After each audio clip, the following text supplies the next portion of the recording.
오늘은 11월 9일입니다.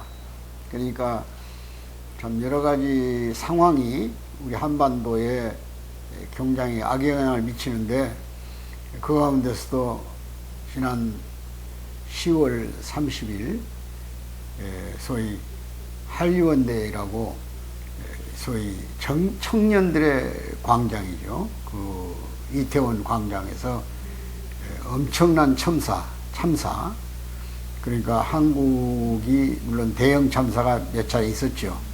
삼풍백화점 붕괴라든지 세월호 사실상 참사, 또 그 외에 뭐 성수대교 붕괴, 서울역 사건, 이런 거 다 되돌아보면 엄청난 한국인의 시련이었습니다. 그러나 이처럼 이 젊은이들이 정말 다 성장도 하기 전에 20대 젊은이들이 주종을 이루는 청년들의 광장, 젊은이들의 광장인 한리원대의 그 참사는 정말 두고두고, 우리가 후진국을 벗어난 것도 이제 꽤 됐는데 정말 후진국에서나 있을 법한, 저 방글라데시나 그렇지 않으면 더 IT 같은 나라에서 있어야 할 법한, 또 그렇지 않으면 지진이나 이런 자연재해, 더 이거 태풍 피해라 이런 데서 대형으로 일어나는 사건이 아니고는 얼마든지 예방할 수 있는 이런 참사를 우리가 정말 막지 못했습니다. 그래서 많은 애도하는 객들이 와서, 같은 동료들이 와서 써놓고 간 글이 당신들의 책임이 아닙니다. 당신들이 잘못한 거 없습니다. 오직 살아있는 저희들의 책임입니다. 이렇게 애원을 하고 있어요. 지난번 저는 그 현장을 보고 또 여러 보도를 통해 접하면서 제가 방송하기를 이렇게 했습니다. 한리원대 이태원 참사, 그것은 전적으로 국가가 무한 책임을 져야 된다, 이런 방송을 했어요. 근데 그날 방송에서 제가 하나 잘못한 말이 있어서 시정을 하고자 합니다. 한리원대회는 로마 시대에 겔트족이라고, 로마가 그 족을 몰아내고 나서 기독교 정신이 그렇게 중요했던지, 기독교가 로마에 전파된 11월 1일을 기해서 기독교인, 그 당시에는 천주교죠, 소위 가톨릭이죠, 가톨릭의 성인들을 정말 찬양하고 애도하는 뜻으로 그 한리원대회를 결정했답니다. 그런데 제가 방송 중에 천주교, 가톨릭이라는 용어를 천도교로 바꿔서 말해서 천도교 앞에도 미안하고, 또 들은 시청자들 혹시 오해할까 봐서 오늘 그 말의 내용을 바꿔서 전달합니다. 천주교의 성인들을 찬양하기 위한 영미권의 일종의 젊은이들의 문화행사예요. 가면을 쓰고 또 여러 가지 형태를 하면서 즐기는데, 우리나라가 그 넓은 광장을 만들어주지 못하고 이태원에 외국인들이 많이 살다 보니까 거기가 전통적인 장소가 돼서 소위 예상된 사건이죠. 뭐 예정 확정이라고는 할 수 없지만은 그런 놀라운 일들을 지금 우리는 고통을 당하면서 감내해 가고 정리해 가고 있습니다. 존경하는 애청자 여러분, 오늘은 지난 10월 달 내내 남북 간에는 대단히 긴장스러운 일들이 있었습니다. 바꿔 말하면 문재인 정부가 5년 동안 한 번도 제대로 한미 합동훈련을 하지 못한 것을 윤석열 정부가 들어오면서 육해공 또는 심지어는 한미일 합동 군사훈련들이 있었습니다. 그 군사훈련은 전적으로 방어적 훈련입니다.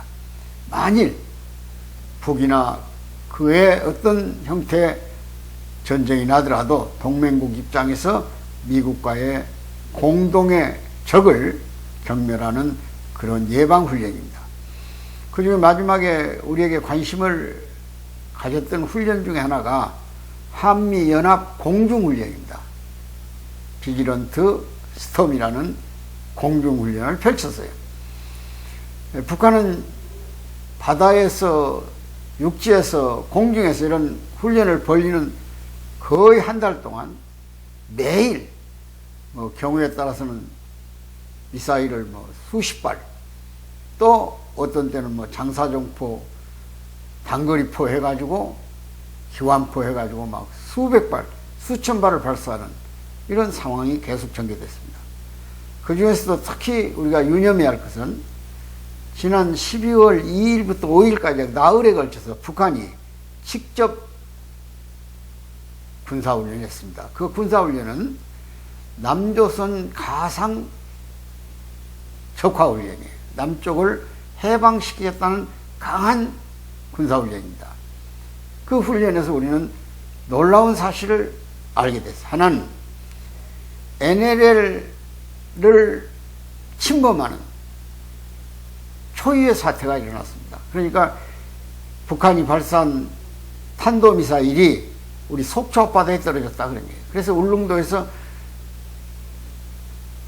정전 이후 비상벨이 울리고 대피훈련이 일어났어요. 그 다음에 4일 날은 북쪽이 발사한 순항미사일, 그러니까 고도로 올라갔다가 목표 지점을 향해서 떨어지는 미사일이죠. 가공할 만한 파괴력을 가지고 있습니다. 그 미사일이 울산 앞바다에 떨어졌다고 북쪽이 주장을 했어요. 물론 우리 측은 거기에 대해 확인을 해주지 못했습니다. 그것은 우리가 탐지를 못했는지 정찰이 늦었는지는 몰라도 북쪽의 주장은 그랬습니다. 그렇다면 북은 노골적으로 어느 기회가 주어지면 남쪽을 공격하겠다, 그런 실전을 그들은 보여줬고, 이번에 동시다발적으로 장소를 가리지 않고 해주에서 또 백두산에서, 함경도에서, 평안도에서, 순환비행장에서 동시다발적으로 유용한 사거리를 가지고 있는 중장거리 미사일을 발사했습니다. 심지어 4,500km까지 나가는 일본 영토를 넘어서는 미사일도 발사했습니다. 그리고 ICBM을 발사했다는 것은 중간에 폭발해가지고 그들이 지향한 목표를 달성 못한 것 같아요. 아무튼 한반도는 대단히 위기입니다. 지금 오늘 선거 결과가 나옵니다마는 미국의 트럼프가 대통령은 공화당과 그 다음에 바이든이 대통령으로 있는 민주당이 격돌하고 있어요. 상원과 하원에서 자리를 놓고. 물론 전체는 안 합니다. 미국은 2년마다 3분의 1씩의 의석을 바꿔가기 때문에 선거 자체가, 그러니까 2년 만에 소위 중간평가라고 해서 집권당인 바이든 민주당에 대한 심판적 성격을 가지고 있어요. 근데 과거에 선거에 불복했던 트럼프도 과감한 도전하면서 오는 15일 날 만일 공화당이 승리하면 대통령을 다시 출마하겠다는 선언을 하겠다고 지금 하고 있습니다. 그렇지 않아도 중국에서 시진핑이 3년임을 결정하고 모든 상무위원을 시진핑 계열로 바꿔버렸어요. 공청조직도 상해조직도 다 밀려났습니다.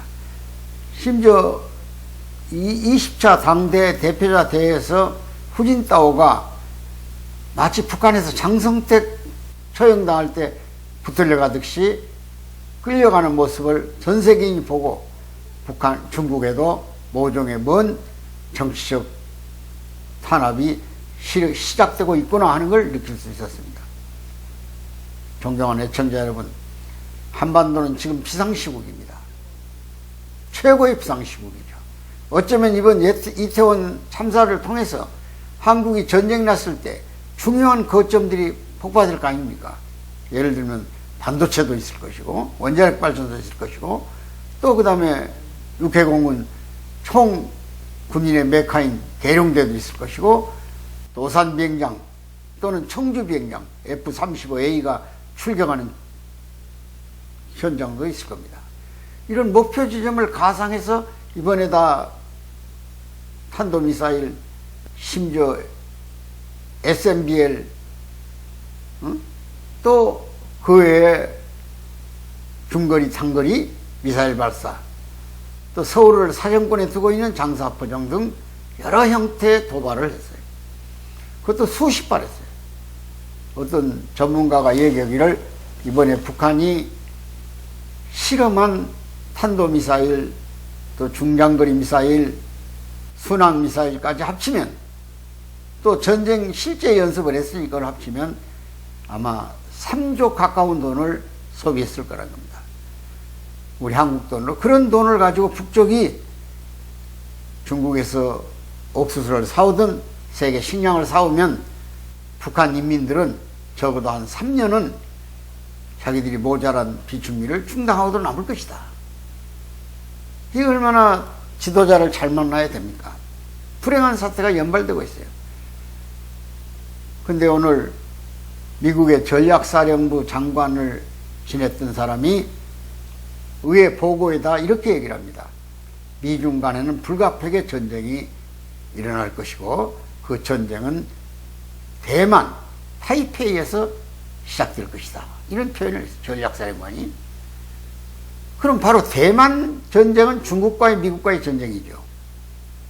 그럼 우리 평택에 있는 주한미군이 자동으로 이동해 갈 겁니다. 이 한국에 군사적 공백이 생기겠죠. 물론 지난 4일날인가요? 3일날 한미 국방장관이 핵 확장 억제에 대한 정책을 공동으로 발표할 때 핵 전력 자산을 한반도 인근에 계속 주둔시키는 것으로 합의를 봤다고 그랬습니다. 어떤 형태의 핵 전력 자산인 것은 알 수가 없어요. 이번에 여러분들 비지런트 스톰 공중연합훈련에서 240대 전투기죠. 전폭기.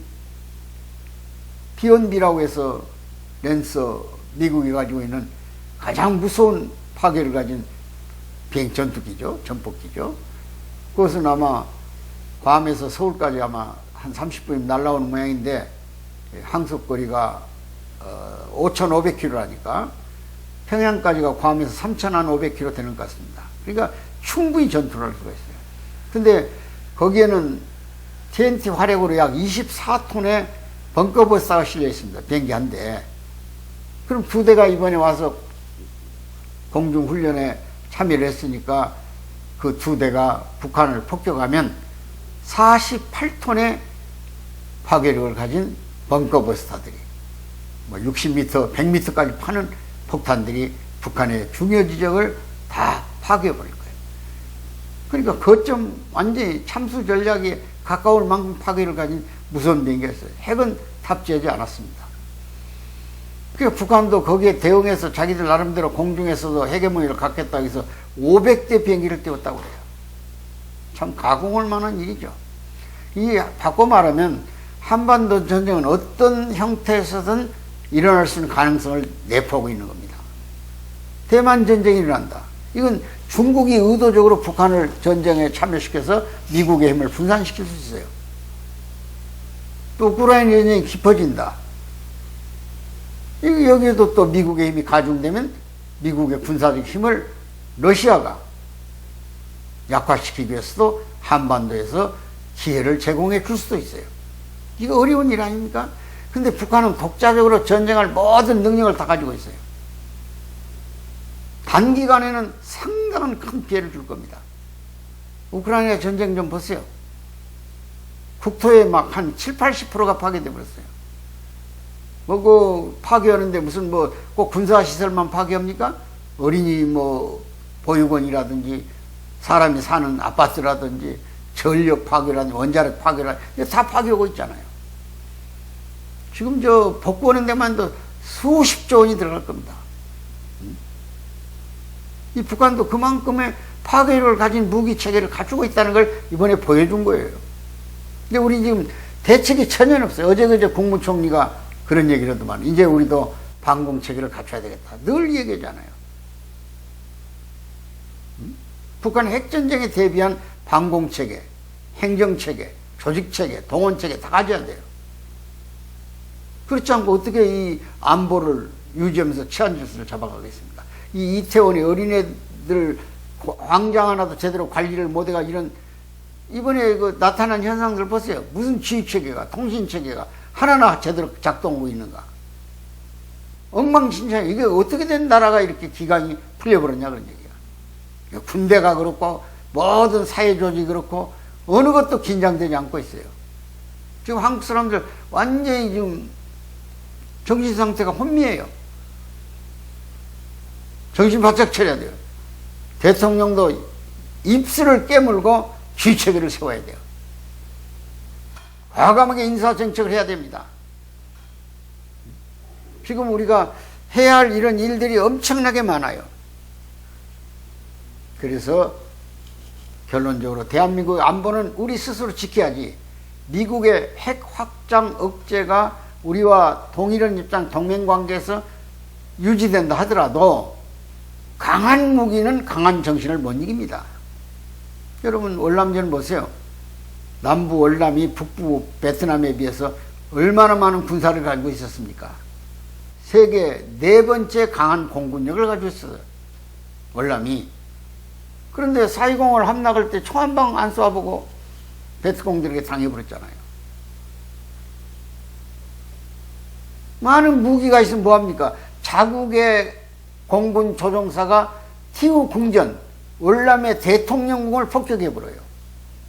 이게 사상전이에요.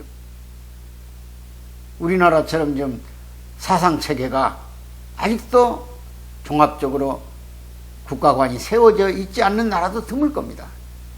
우린 분단국이면서도 가치관에서는 대결하고 있어요. 종교냐 반종교냐, 이데올로기도 우리 이데올로기 없어요.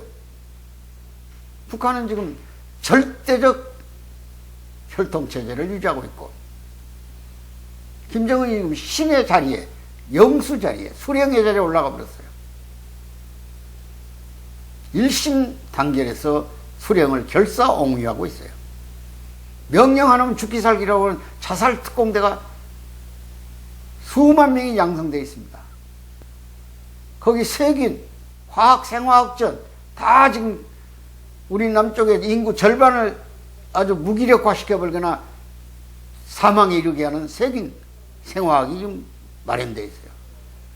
또 각종 ESP라고 해서 전자기기를 마비시키는 모든 훈련된 용병도 있고 장치가 되어 있습니다. 장비가 되어 있어요. 이게 심각한 겁니다. 이런 상황을 우리가 고려해 볼 때 궁극적으로는 한미가 다 한미가 공동으로 방어를 하고 북한이 경우에 따라서는 정권 교체가 돼서라도 남북한이 평화적 통일의 길을 모색해서 가야겠죠. 그렇지만 지금 당장 우발적 사태든 또는 의지적 사태든 간에 전쟁을 돌발할 환경이 주어질 수 있다 그런 얘기예요. 또 현재도 일어나고 있고, 현재 우크라이나 전이 지금 눈에 보이고 있는 게 지금 10개월째 다 들어가고 있지 않습니까? 며칠 내에 끝날 줄 알았더니. 그럼 한국전도 그렇지 않다는 보장이 없어요. 지금 중국, 러시아, 북한, 삼국 동맹체제가 굳건해요. 그렇기 때문에 우리 정부도 지금 이번에 일본 임팩이라고 군함제 우리 한국에 선박을 보내가지고 우길기 같은 일본 해군 깃발 앞에 서 있는 기시라든지 함장들에게 서로 인사를 나누는 그 우호적 관계를 유지하기 위한 하나의 현실적 정치 이론에 입각해서 행해진 행위들이에요. 그건 불가피해요. 저거 우리의 동지니까. 동지를 결속시켜야 돼요. 이런 차원에서 본다면 우리가 이번 남북 간의 훈련이 이제 마무리됐고 북한도 이제 종료를 했다니까. 그러나 지금도 전 세계인이 응시하고 있는 것은 북한의 7차 핵실험 아닙니까? 7차 핵실험은 이미 6번 핵실험을 해서 핵은 완성국가란 건 2017년 북한이 자기 헌법에다가 넣어놨어요. 북한 핵 보유국이라고. 미국이나 이런 서방에서 인정 안 할 뿐이지.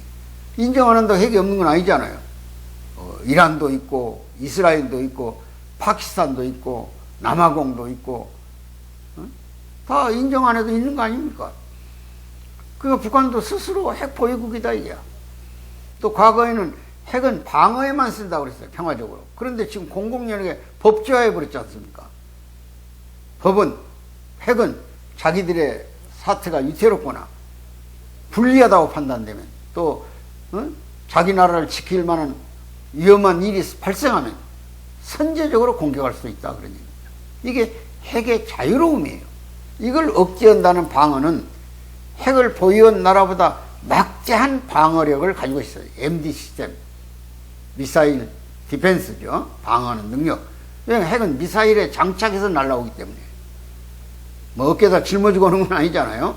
그런 면에서 우리가 이 한반도 사태를 주시하고 언제든지 한반도에서는 무차별적인 무서운 엄청난 파괴를 가진 무기들이 작동해가지고 결국 우리 산하가 지금 갖고 놓은 산하가 하루아침에 파괴되고 폐허로 변하고 우리 생명들은 지금 이태원 참사보다 더 무서운 수십 배의 참사가 우리를 위협하고 있다는 사실을 다시 한번 상기해 주기를 부탁드리면서 우리 국가에 대한 정말 국방에 대한 치안에 대한 국민적 관심을 높여주기를 부탁드리는 겁니다. 오늘은 그래서 한반도 안보 위기 이제 이대로 두고 볼 수만 없다. 우리 국민적 관심을 높이자, 국가적 관심을 높이자 이렇게 말씀을 드렸습니다. 대단히 감사합니다.